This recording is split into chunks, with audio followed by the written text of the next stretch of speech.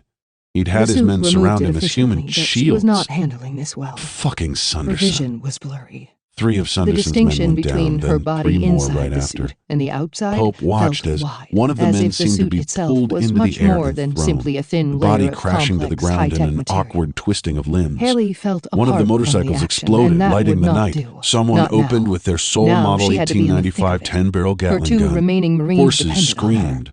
Pope scrambled No over movement, to Husker John and Shearman saw the said. Comanche for the first time nothing up on close. sensors. She Husker said. John glanced It'll up be with coming, big eyes. though. We're in, What kind of Rosarts Comanche is said. this, sir? The door None whispered I've open, ever and seen. they backed inside, The closing the door Comanche behind wore them. armor of a sort. Rosarts It felt keyed in her like code, and the metal, door but clunked it was locked. softer. It Callion, also seemed we're to in the have a computer mask of core, some kind Haley over its said. face. We This need the hub was and any no backup Comanche. devices.